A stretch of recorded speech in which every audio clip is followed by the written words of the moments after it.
Ok, Skypiea, l'arc que beaucoup de gens ont sauté. Ouais, toi là, je te vois. T'as vu que ça parlait d'une cloche, de type avec des ailes, t'es passé direct à Water 7.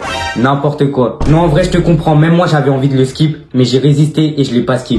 Surtout, t'es là, juste avant, tu vois Barbe Blanche, Shanks, en gros des personnages de fou. Et là, tu vois que les Mugiwara montent dans le ciel. T'as juste envie de pleurer. À ce moment-là, t'as qu'une envie, c'est de skip ça pour revoir Barbe Blanche et Shanks. Erreur, grosse erreur. Parce que Skypiea, c'est pas juste un arc de vacances dans le ciel. C'est littéralement l'arc avec le plus d'infos de tout One Piece. Et aujourd'hui, j'ai prouvé que sans Skypiea, tu comprends pas One Piece. En apparence, il y a une aventure dans une île céleste, Luffy qui se tape avec un faux dieu appelé Ener et une grosse cloche en or. Mais en vrai, c'est aussi la première fois qu'on entend parler du siècle oublié. Il y a aussi le premier poneglyphe lié à Joy Boy et une introduction indirecte à l'arme antique Poséidon. Oda a caché beaucoup d'infos ultra importantes pour plus tard dans un arc que beaucoup considèrent comme hors sujet. Robin trouve un poneglyphe à Upper Yard. Ce poneglyphe ne donne pas une localisation, mais un message laissé par Goldie Roger. Et là, normalement, tu commences à avoir le seum d'avoir skip cet arc. Bon, du coup, ça prouve deux choses. Que Roger a aussi visité Skypiea et qu'il a laissé des indices pour le prochain Joy Boy. C'est la première fois qu'on nous montre un lien direct entre un poneglyphe, Roger et le One Piece. Ener veut atteindre la lune. À l'époque, on se disait, mais il est con quoi lui. Sauf qu'Oda a confirmé plus tard que la lune, ou plutôt la mer Blanche,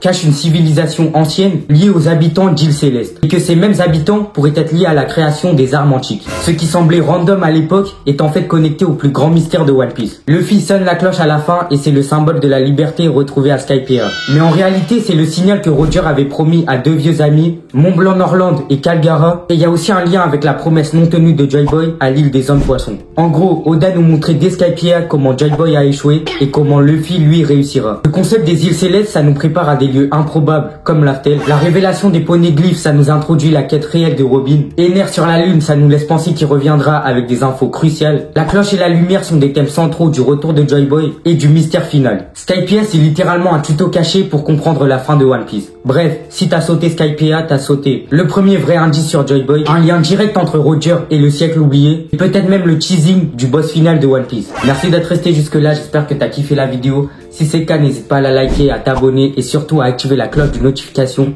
Parce qu'en ce moment, on dirait que YouTube ne vous montre plus toutes mes vidéos. Aussi, n'hésite pas à me dire en commentaire ce que t'en as pensé de la vidéo, du montage, et si t'as des idées de vidéos autour de One Piece. Bref, on se retrouve très bientôt pour de nouvelles vidéos. Au revoir.